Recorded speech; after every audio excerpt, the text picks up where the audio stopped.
Welcome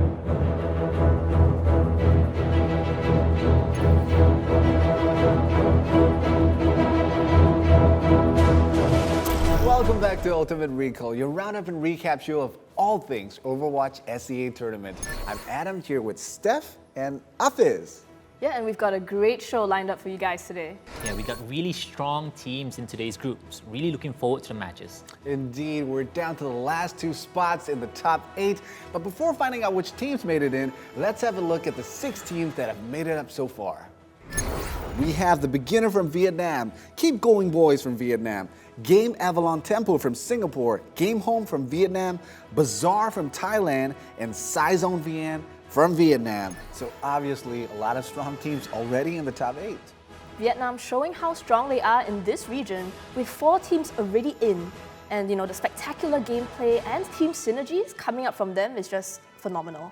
Bazaar from Thailand, as well as Game Avalon Temple from Singapore, the only teams representing their country.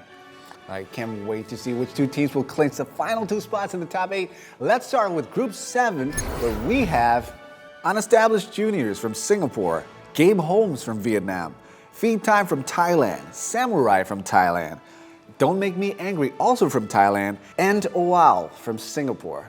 Is it Al? Is it Oal? Oal, full stop. Yeah, there's a period as well. So anyways, for this group, we have our eyes on Unestablished Juniors from Singapore, plus Game Homes from Vietnam, of course, and Feed Time from Thailand also seems like they're about to take over the tournament. They're all strong teams, like with star players. But Overwatch is a team game. So in the end, it comes down to execution and synergy. I'm pretty confident that Unestablished Juniors will take the group. But then again, Feed Time might actually give them a run for their money, with Kefka leading the pack. Well, we'll find out, so let's get to the action right now. Starting off the day, we have 2 Singaporean teams, Unestablished Juniors taking on Oal Dot, or however you call them. We expected a very strong first showing from Unestablished Juniors, but Oal actually fought back quite a bit. Yeah, so Oal, they tried really hard to use the new sort of high damage composition, whereas Unestablished Juniors, they stuck to their guns, went a very tank-heavy lineup and weathered the storm. But can we talk about how Kira Kimura on that Mercy went on a mission impossible? She went flying through the air and then stayed right at the corner. The moment Unestablished Juniors was just done with their rampage, she just came in and brought 4 of her teammates back to life. Right, so Unestablished Juniors established themselves to be a favorite in the group with a resounding 2-0 win. Next up, we have the matchup between the 2 Thai teams, Feed Time and Samurai. This was the match where we saw Feed Time making their mark, especially with their players Kefka and Pichu. Feed Time positioned themselves really, really well, and I do want to say that they had very slick timing. So they always cut it very close, but came out on top every single team fight. Let's take a moment to appreciate how beautiful that Earthshatter was by Rotong LNW in King's Row. As a Reinhardt, you are one of the only ways to block an enemy Earthshatter. The moment he saw the enemy Reinhardt was just out of position, he came in and dropped the hammer. Feed Time took the match 2-0. This is what the standings look like after round 1, where we see Game Home from Vietnam. Down 1, because they lost to Don't Make Me Angry from Thailand. And Don't Make Me Angry, they had to face Unestablished Juniors next up in round 2. And this time, Unestablished Juniors, they didn't allow any upset to go down, yeah? We already know how strong Unestablished Juniors are, but I just want to reiterate how good they are as a team, not just individually. Each player knows exactly how to execute their role. I really like how Revenant on that Reinhardt leads each team fight. Always in the front, leading the pack, calling the shots. More awesome Reinhardts, I like this. Unestablished Juniors take it 2-0, breaking Don't Make Me Angry's hearts. So they made them sad, not angry, I guess. Something like that, yeah. Next, we have Feed Time taking on Game Homes. This was a match that Game Homes really needed to win to come back from that first round loss. Feed Time, though, had other ideas. Feed Time has such good, flexible players. I mean, they do bank a lot on Pichu and Kefka's high damage and assassination type plays, but Jatinja, too, chimed in to secure the full team wipes. Kefka's Tracer was doing so much work on Temple of Anubis aside from his combo with Jatinja. The way he managed his cooldowns on the blinks as well as the recalls just made him unstoppable. Feed Time takes it 2-0, and this was a huge blow for Game Homes as their chances of winning the group was now slim to none. We go to round 3 where Don't Make Me Angry took on the still undefeated Feed Time. Don't Make Me Angry might still have a chance if they can beat Feed Time, but unfortunately, that wasn't the case. Don't Make Me Angry have a tenacity and never say die attitude. Definitely a team to watch out for in the future, but Feed Time really know how to execute their lineup well. It's Rotong LNW yet again, this time popping the Primal Rage and managed to push away both of the supports from Don't Make Me Angry out of the map. That play alone pretty much secured the game. Both teams actually managed to tie it up in the second map, but Feed Time pulled off a hard-fought 2-0 victory. With that win, Feed Time goes on to the next round to face Unestablished Juniors in a showdown where the winner will take Group 7. Again, 2 undefeated teams in a winner-takes-all match. We've seen this before, right, guys? I think as a team, they have a lot of young talent. In fact, some of the best, I believe, in Singapore. But Feed Time as well, a lot of strong players, old guns, and their team play has been very good, actually, this tournament. These two teams have a bunch of standout players, but I'm more interested to see the battle between Yuki and Kefka, both the main damage dealers for each team. Now let's have a look at the team compositions of Unestablished Juniors and Feed Time. Both Unestablished Juniors and Feed Time play very similar lineups. It's a mix of comfort picks and tank-heavy compositions with a sort of low-risk, high-reward style where one misstep from the enemy team is punished heavily by good positioning and well-thought-out strategies. Unestablished juniors, they have to watch out for Kefka, who is a true flex player. He has played 9 different heroes so far. Kefka might give them a big surprise. And on Unestablished junior side, TJ, he might have his own bag of tricks with a hero pool that's amazingly big. So we go to the match. First map, Kings Row. You know, we can be discussing the whole day about like team composition and what teams might pick, but Unestablished Juniors showed up with an unexpected 3-sniper lineup. I mean, if you have 3 good snipers, why not? The teams fought to a tie with 3 points aside, but in the second phase of the map, Unestablished Juniors managed to hold on to take the first map. I mean, Unestablished Juniors did very well initially, but I want to say that Feed Time responded very well to their aggression. Jatinja, Kefka, Pichu all had very nice target prioritization and efficient plays.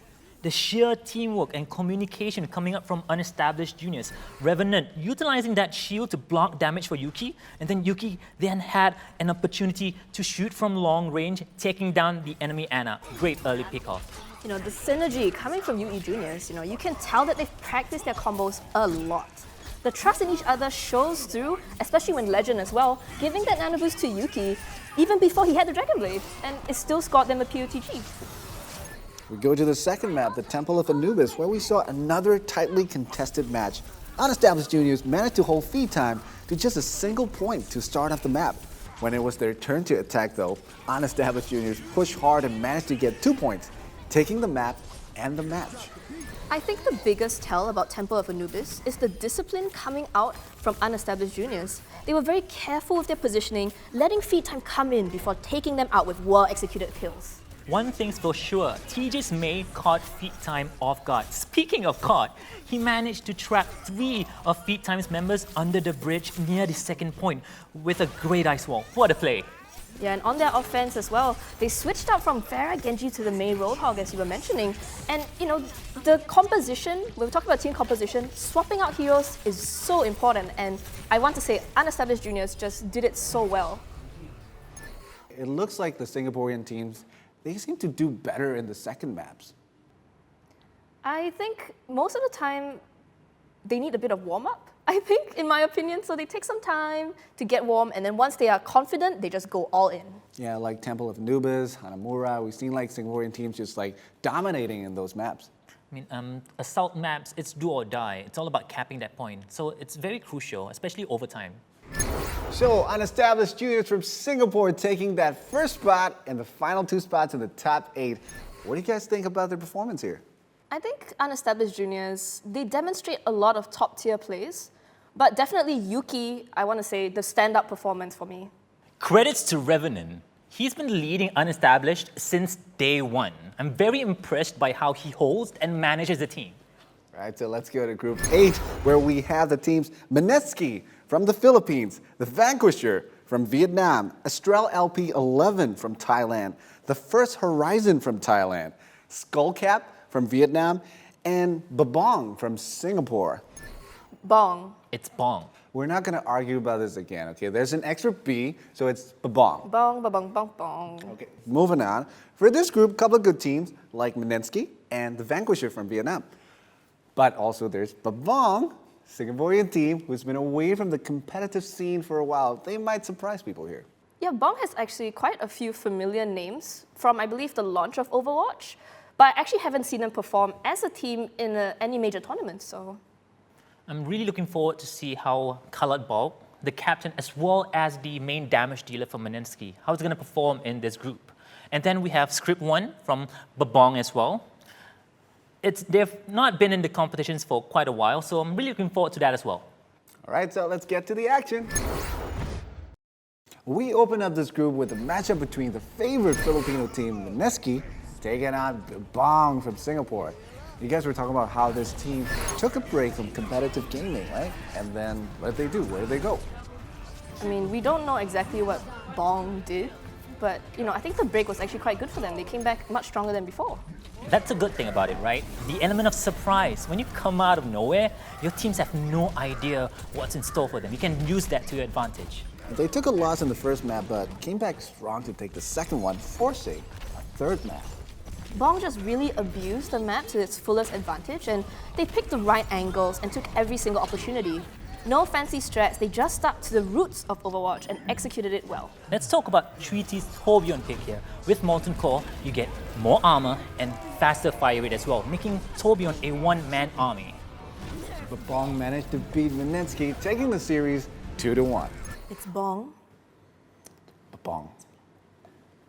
Next up, we have the Vanquisher from Vietnam taking on their fellow country team, Skullcap. The guys from the Vanquisher showed up ready for the tournament, easily taking the match 2-0. The Vanquisher coordinated their ultimates really intelligently. I do want to give a shout out though to Wind on that Tracer, the MVP for his team with so many gorgeous sticky bombs. I want to point out Assassin 97's Winston plays here. He did a really good job at prioritizing on the enemy supports. Then we have two Thai teams taking on each other. It's Estrel LP11 and the First Horizon. A pretty straightforward match where we saw Estrel LP11 taking the match. Yeah, Serpents, the tank player for Estrel, just set up so many great plays for his team, and Krapao, whether on his D.Va or his Genji, able to get so much work done. I want to add how efficient Blush Flame's D.Va was. D.Va is one of those heroes you can save your teammates with that defense matrix, especially when you get hooked by a Roadhog. I noticed these Thai players, they seem to have like pretty cool names, eh? Krapao. Blush Flame, Oh, also that, I guess. that as well. Yeah. We go to round 2 where Babong took on the First Horizon. Babong, now a key team in the tournament after their win over Meninsky, they showed no signs of slowing down as they managed to get an easy 2-0 win. Bong, as a team, has proven to have very smart individual plays, on top of good synergy in teamfights. And my goodness, Script 1 on that McCree. Treaty on that Pharah as well utilized the map very well, flying near the walls above the second point, which makes it very hard for his opponents to spot him, giving him free reign. Next, we had a great matchup between Estrel LP11 and the Vanquisher. Both teams on a roll from their respective wins from the previous round. Both teams wanting to prove that they're contenders for the group. Both teams have good tank players, but the supports from Vanquisher, especially Dore on that Ana, is able to sustain the team just a little bit better and gave them the edge in the series. But Bastion pick on attack by Astro was so good though. I mean, Orisa's barrier as well as Reinhardt barrier just stationed behind those barriers, he applied so much damage onto the Vanquisher. The Vanquisher takes it 2-0. So you guys are saying like Dore's like a monster player? Are you trying to say he's Doraemon? Oh my god. I did not say it. All right, I'll take it. And these are the current standings so far. With that first round upset by Babong against Meninsky, they are tied at the top of the standings with the Vanquisher, but there still is a chance for Meninsky. So you guys were talking about team composition earlier on, right? But there's also this tactic about specific hero team-ups. So when we talk about synergy, there's the general hero synergy, but also the ultimate combo synergy. Ultimate combo synergy, it's all about how you combine those ultimate abilities with other heroes as well. For example, Ana, with a Nana Boost, you can apply it to a Genji's Dragon Blade or a 76 Tactical Visor. Yeah, so general hero synergy is about heroes that have skills which work in tandem and complement each other very well. So we're talking about Diva Winston or Tracer Genji, even Pharah Mercy combo, and every team works on the idea of the hero synergy and also player synergy.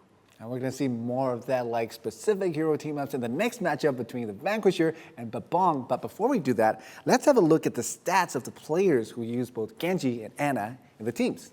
Script 1 seems to top Ty's Genji stats a little bit. Perhaps a Genji that goes for team wipes, maybe even in conjunction with that Zarya Graviton Surge. Whereas Tai, maybe a bit more of a target-oriented Genji. It's not about the amount of damage you can output with those combinations. It's about how, why, and where. So it's like taking out Mercy before she can use her resurrection. Exactly. Wow, you're getting good at this, huh? And here we go, two undefeated teams in a pivotal match. At this point, the winner of this match will likely take the group. So guys, what do you think about this one?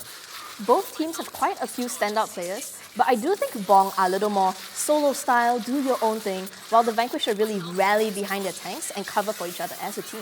Also, when you talk about team synergy, it all boils down to communications as well as planning. Pre-planned strategies are crucial, especially when you want to execute those combo plays during team fights. So the first map at Eichenwald, the Vanquisher managed to push along to get 2 points, nearly getting the final point. Yeah, the Vanquisher had such a strong start, and it was really Kinzo on that Reinhardt, the MVP for Bong there, stopping them in that castle. Also, Xavier was truly the savior for his team at the end there with a resurrection that kept them in the fight to take the map. The Bong managed to push all the way to get the 3 points, taking the map. Next up, we go to Hanamura, where the Vanquisher once again managed to score only 1 point. Xavier managed to hold off the Vanquisher on that first point for a while with a very cheeky teleporter just under the belt of Hanamura. There was some nice positioning and target selection coming from Script 1, which managed to stop the Vanquisher from capping that second point. And I mean, there was that fight. The two baby divas, they lost their mech and then they were like, shooting each other. And then they jumped back in and they were like just trying to kill. And it was a hilarious, great play from both of them. Seems like there's like a Diva fan among the like us here. Do you like Diva? Not really. So it's someone else, I guess. Diva style. No, it just feels that part was kind of like forced into it, but hey, who knows? So despite all the effort the Vanquisher put in, but it wasn't enough. The Bong managed to complete the match and take the match. The Bong goes to the top of the standings after defeating the Vanquisher. It's Bong? Meninsky still hanging in. They still have a chance should Babong lose the next match. And in the final match in round 5, where Astral LP11 tried to make a last-ditch effort to beat Babong. If they can beat the undefeated Babong, they might be in a two-way tie for the top spot. The Thai team fought well, but Bong has shown that they're really a force to contend with. Their main tank Kinzo did so much work on both Reinhardt and Winston, while Script 1 just made mincemeat out of Astral on both Genji and Soldier 76. Speaking of Kinzo, he made a really good play here. He charged into the enemy's Reinhardt, takes him down, and then finishes up the Ana with one swing, followed up onto that Roadhog. And then the moment he heard the enemy's high noon, he brought up his shield and blocked the damage, and then continues to wreak havoc on towards Astral. So B-Bomb takes the game 2-0. And the Bong takes the final spot in the top 8, joining their fellow countrymen, Unestablished Juniors. It's Bong. Moving on, let's get to my favorite part of the show, the highlights of the week.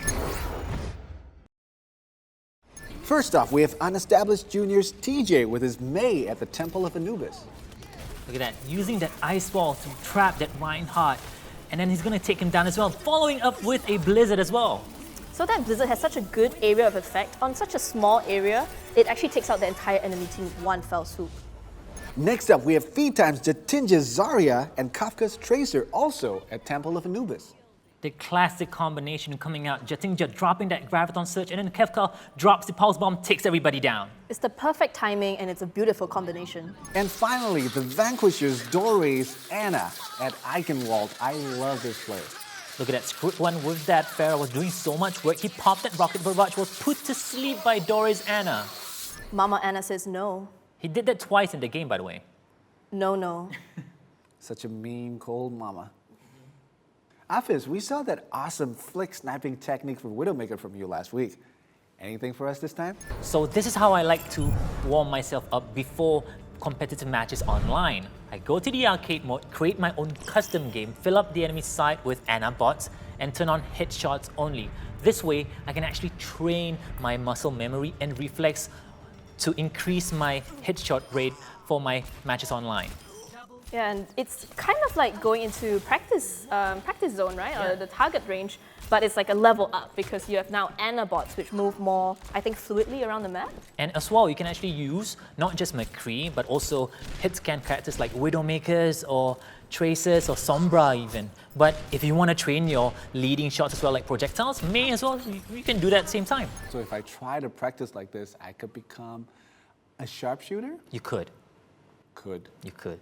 I would give it a bit more time. How long? For you?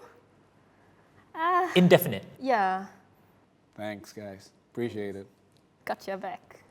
And what's a recall show without having a look back at all the teams that have advanced? First off, we have the beginner with my main man, 6 grenades with his Reinhardt. I mean, as a team, they do play around 6 grenades a lot, and it shows. The beginner, I've never really heard of them, but this might actually be the beginning for them. Next up, we have Keep Going Boys with their aggressive style. Yeah, Park Min Shai, on that Reaper, I think he's one of the best flex players we've seen, and it really keeps them going. How aggressive this team is, it's pretty much one of the reasons why they are in the top 8. Right, next we have the Singaporean team, Game Avalon Tempo. They look really impressive during the group stages. And Super Nea, just a super player overall. The duo tank combo, MZ and Doubted, the main cause of the team. Next up, we have Game Home from Vietnam with their Sarabai. Sirabi, you mean? Sarabi, right? Yeah. Sarabi with So- his Farah. Yeah, so Sentinel from their team, I think also a very good flex player. I think Zarya and Widowmaker are his 2 standout heroes. Then we have Golden Stick with its golden blade, just slicing through people with its, just like a sushi. Just like sushi. Just like sushi, yeah. Okay, so we move on to the only Thai team in the top 8, Bazaar. And Pandev on that Ana, just really great plays coming out from him. Then we have Nut Surasama as well, on his Genji at the same time, yet again. We're gonna see a lot of good Genjis. I love that name, Nutsurasama. Surasama. Surasama.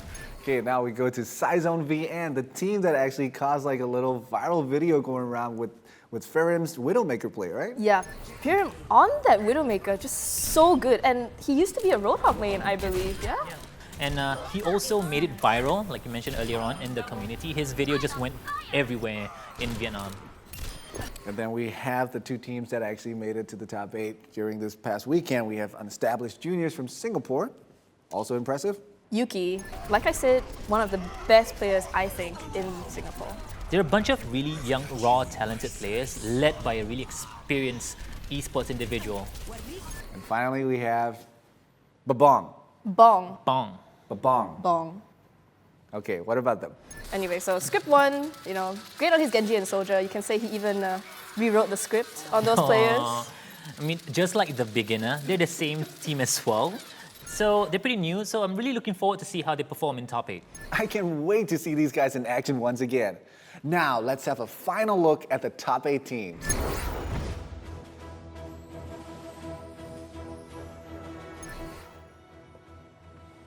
And now we go to the giveaways. Reinhardt! Okay, so we've got these lovely Overwatch Funko Pops to give away, and we'll be selecting 8 winners this week. And all you have to do is predict from the top 8 teams who's going to be crowned the champions of Overwatch SEA Tournament. Give us your predictions on our Facebook post. Entries will be accepted until April 28th, 11:59 p.m. GMT +8. Now, guys, who do you think will take it? I'm gonna give it to Bazaar. The team from Thailand, I do think they have a good chance here. For me, it's a choice between Saizone VN or Unestablished Juniors, but I'll choose Unestablished Juniors. I gotta stick with my main man, 6 Grenades team, the beginner, but hey, all the best to the top 8 teams. Now, we'd like to take this moment to actually give a shout out to all the awesome shoutcasters, especially Zenway Productions and the Dreamcasters who've been helping us out. Much love for all the episodes. You guys are the real MVPs. And that's it for us. Thank you so much for watching. We'll catch you at the grand finals. See ya! Bye!